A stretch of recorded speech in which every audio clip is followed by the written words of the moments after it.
this paper really begins, I have to skip past some of this text, with a problem that arose for me and which I realized was a problem on a kind of large scale with how to do general semantics. And it arose for me in reading Gregory Bateson's book, Mind and Nature. And this really curious part of Mind and Nature, which is, it's ironically entitled What Every Schoolboy Knows, which was an instructional text in England way back in the day. And so he's ironically invoking that to list a set of what he proposes as the sort of elemental or elements, I don't know, of a scientific attitude, how to think scientifically. The first one is science never proves anything, which it seems to me is very much resonant with general semantics. Gregory Bateson, of course, I think we should know, was resonant with general semantics. I think he gave a lecture at the... Right, yeah. So there's a more than implicit connection. So was his daughter. Right, yeah, that's right. Yeah, great. Our Own Metaphor, her book. So the second of the propositions is the map is not the territory. So an explicit invocation of Korzybski, and he talks about Korzybski. But there's this curious quality to it, which is that on the one hand, it really elevates Korzybski general semantics to a kind of a genius level figure of 20th century science, I think is what Bateson is suggesting. But there's this kind of cruel or even tragic twist to what it begins as an act of homage, which is that he says Korzybski could not win. He was speaking as a philosopher attempting to persuade people to discipline their manner of thinking, he says. When we come to apply his dictum, the map is not the territory, to the natural history of human mental process, the matter is not quite so simple. The distinction between the name and the thing named, or the map and the territory, is perhaps really only made by the dominant hemisphere of the brain. The symbolic and affective hemisphere on the right-hand side, normally, this is, maybe the science of this is a little contested, but then Ian McGilchrist last year gave a really interesting presentation on right and left brain. The right-hand side is unable to distinguish thing from name from thing named. It is certainly not concerned with this sort of distinction. So this is the problem that I began with in this paper. And the solution, or the beginning of a solution to the problem, I found in J. Samuel Ba and his really outstanding text, The Art of Awareness. And it's specifically his notion of what he calls the epistemological profile, which is derived to some extent from Gaston Bachelard, which is essentially a mapping of the history of epistemology. And I should specify this as Western Occidental epistemology that he's mapping the history of. He maps the history of Western epistemology in a series of 5 stages or steps, which are sensing, classifying, relating, postulating, and then finally this very strange stage, stage 5, which he calls the peak experience stage, or just eponymously stage 5. All the other stages have a label attached to them apart from their stage, but stage 5 is just stage 5 when you get there. What does this mean? So first of all, there's a problem I feel with labeling, and by the way, all these dates are approximate. We're trying to create a very rough, very general map of these stages here. And of course, geographically they vary, and historically we could argue about anticipation of the changes and everything else. But just as a rough map, this is the order they come in. Sensing, he's deriving directly from Korzybski. This is what Korzybski talks about, the pre-Aristotelian epistemologies, which are mythic or magical epistemologies. He talks about generalized and unrestricted identification, and he also talks about a language derived from sensations. And there's a certain metaphoric truth to this, but I think it's problematic to talk about mythic language and mythic epistemology as being derived from sensations, as if they lack in higher order abstractions. This is really the problem for me with Korzybski's formulation, or the limitation of his formulation. At the other end of the scale, the problem is, what the heck is this peak experience thing? And most pointedly, why is this not enough? As we'll see, the postulating stage is the stage of non-Aristotelian science. Isn't this what we're doing in general semantics? semantics? And why do we have to go one step beyond if I'm invoking a great ska song from the 70s, I think? What does that mean?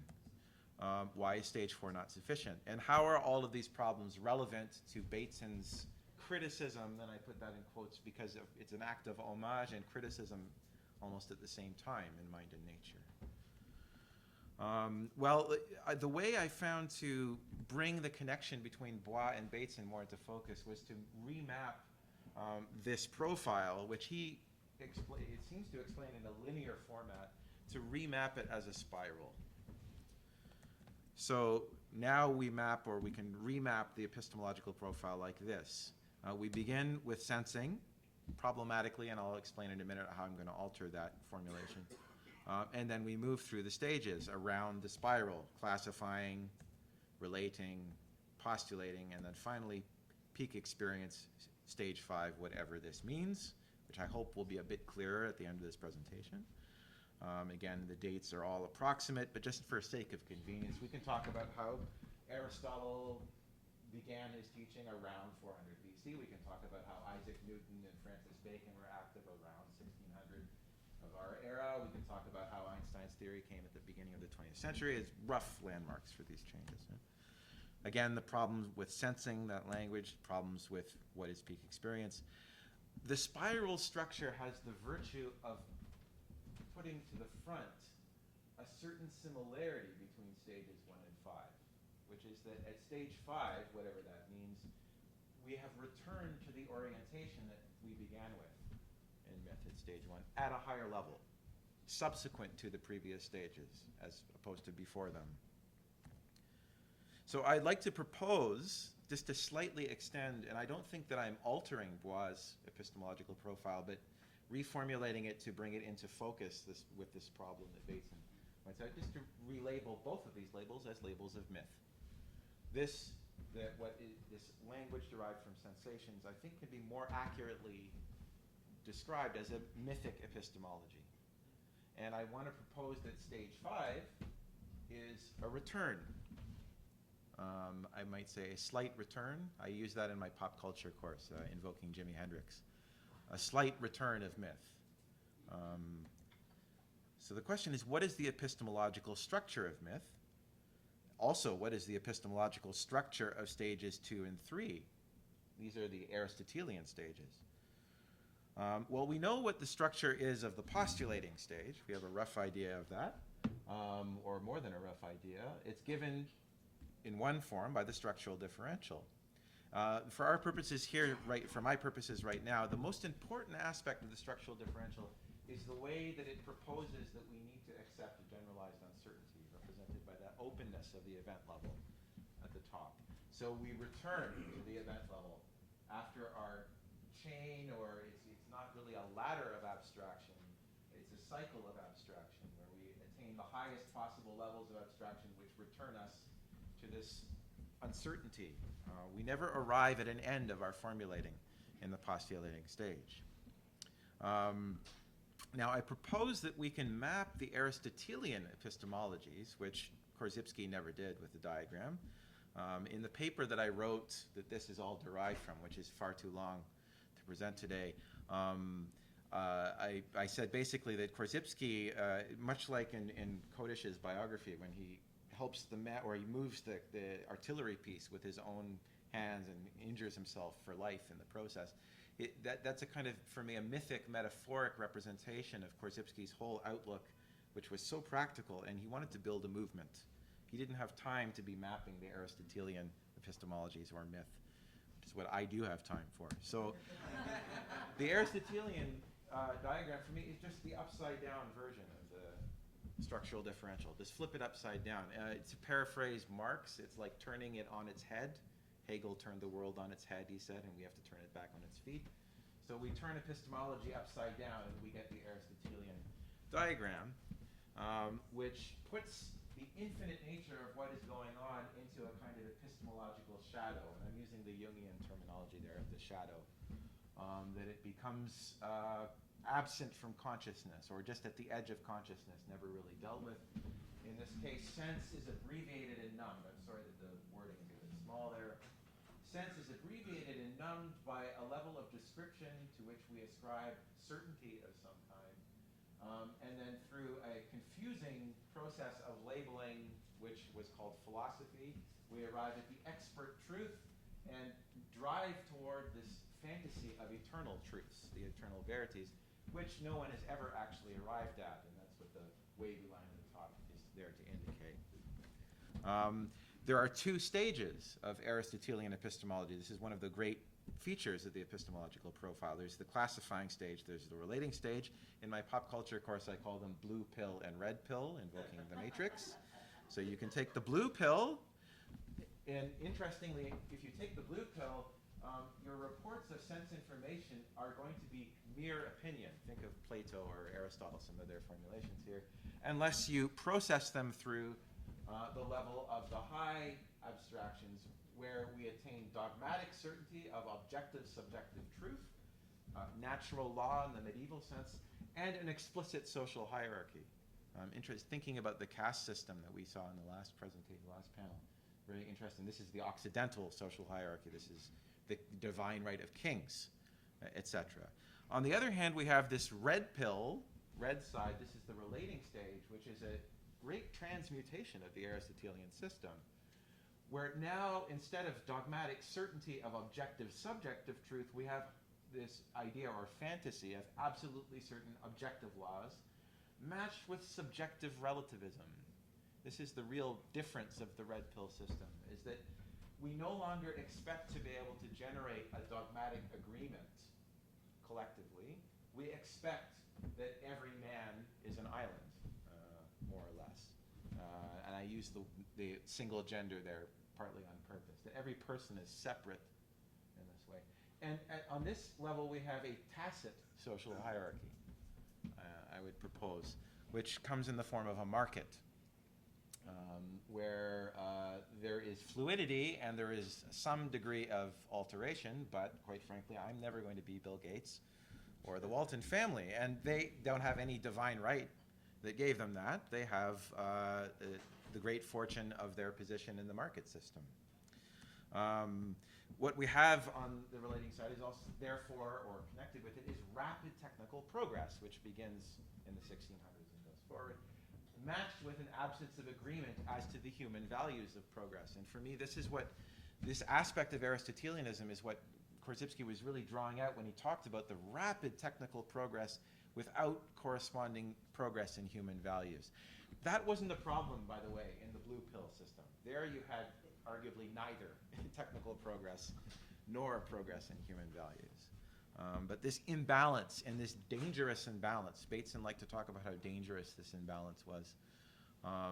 Massive technical power in the hands of people who can't agree, just to put it as simply as possible. Okay, so that was stages 2 and 3. So this leaves now the question, again, why do we need to go beyond the propositional attitude? What is the relation between the propositional attitude and myth? And again, I feel like so many of the presentations this weekend have been actually addressing, in one way or another, addressing this problem. How can we map myth? Well, myth. Myth is a cloud. I might even say it's a muddle model, a model of the muddle. It's an absence of, characterized by an absence of differentiation of levels of abstraction. I just realized that I'm not on the full screen here, so maybe I'll try that. Slowly. Yes, absence. So according to this model, we have an observer here. This is a model. I'm trying to map mythic epistemology the way that we map postulational epistemology and with the structural differential. We have an observer who is surrounded by a cloud or a muddle or a song of experience. Thank you.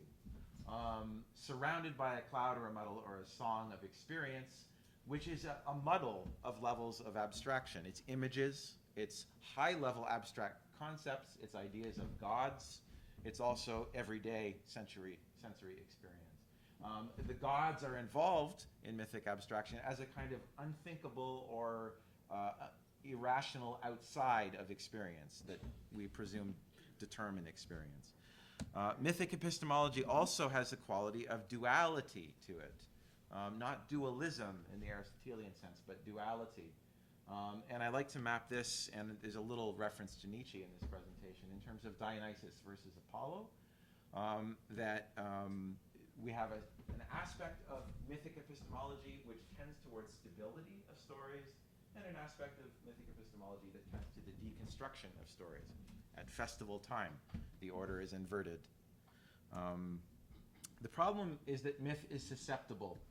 It's not lacking in higher order abstractions, but it lacks a way of criticizing those labels from the perspective of the object or event levels.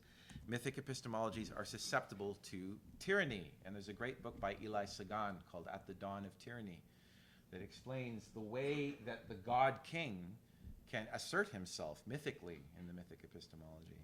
And in fact, the Aristotelian epistemologies, I think, were an attempt to remedy this problem of the god king with a divine right of kings. Thank you. Yep. With a divine right of kings. So this adds a little bit more to Korzybski didn't reject Aristotle altogether as a thinker. He actually affirmed that in his time he had something important to say. Is this not what it is?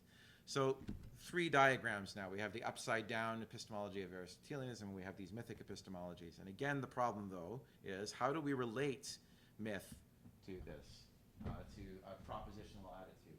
Well, the dream of abolishing myth, which characterizes Aristotelianism, is abandoned once and for all. History is not more or less bunk, which the red pill model tends toward that way of thinking, and myth is not more or less bunk. Stories and music have a deep epistemological value, which we know that Korzybski affirmed this in his writing.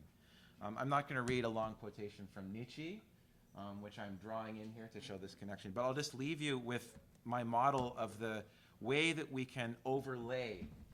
We could overlay a mythic with a postulational epistemology, which is what I think that Bois is doing in his book. When change takes place at the feeling level, the thinking orientation follows and vice versa. The integration is not due to the cortex regulating the thalamus by the high order abstractions that have lost their shifting character. This is his slight correction of Korzybski, or adjustment.